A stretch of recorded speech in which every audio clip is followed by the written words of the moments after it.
The topic of this lesson is inclusive economic growth. What is economic growth?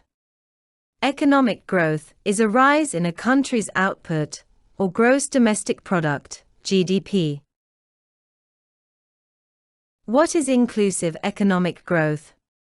Inclusive economic growth is the type of economic growth that is beneficial across the economy.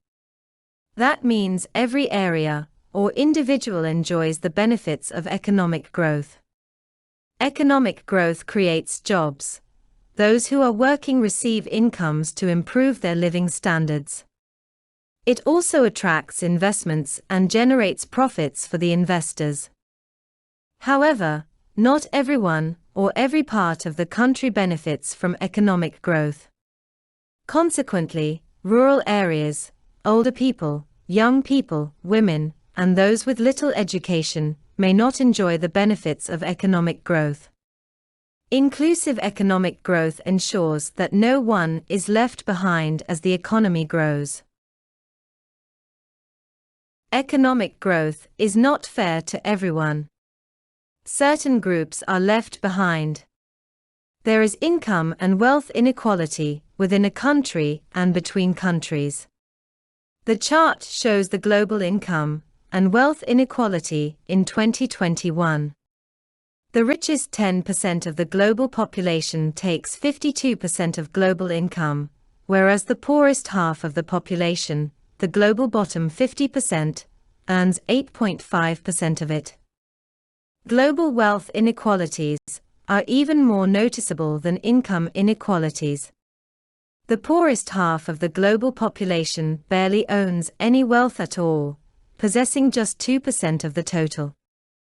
In contrast, the richest 10% of the global population owns 76% of all wealth. There are huge disparities across regions of the world which are not revealed by average national incomes in these places. Europe has the lowest inequality levels, while Middle East and North Africa, MENA, is the most unequal region in the world. In Europe, the top 10% income share is around 36%, while the bottom 50% captures about 19% of national income.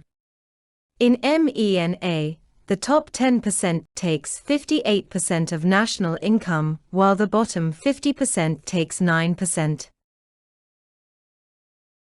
In the US, the top 10% earns, on average, 17 times more than the bottom 50%. The top 10% income share is equal to 46% in 2021, while just 13% goes to the bottom 50%. The inequality gap has been widening since 1980. The richest people have been benefiting from government policies such as deregulation, privatization, tax reforms, and a decline in union coverage. In the US, the female labor income share is equal to 39%.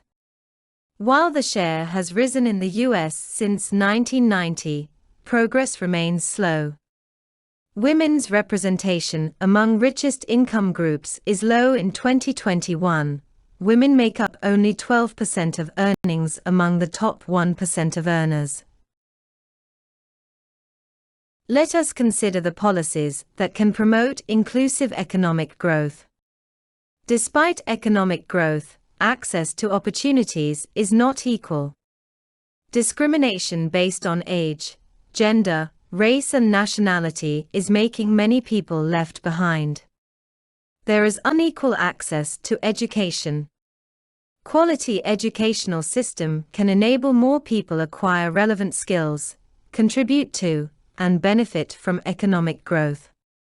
It should incorporate vocational education and retraining schemes. The government should encourage trade union membership to protect the workers from discriminatory pay, unfair dismissal, and poor working conditions. Everyone should work in a safe environment and be adequately remunerated. Legislation.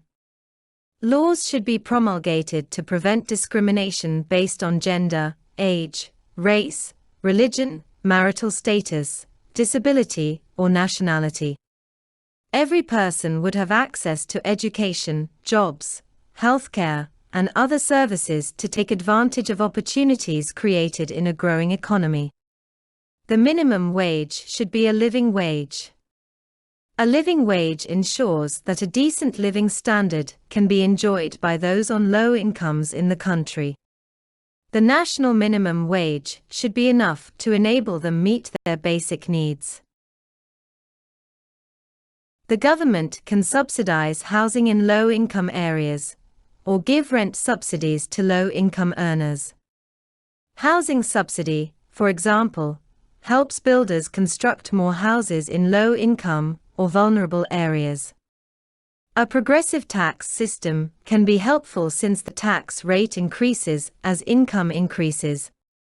It makes more money available to the government for providing basic services to disadvantaged people free of charge, or at subsidized rates, for example, education and healthcare. It also makes it possible for the government to make transfer payments to the poor.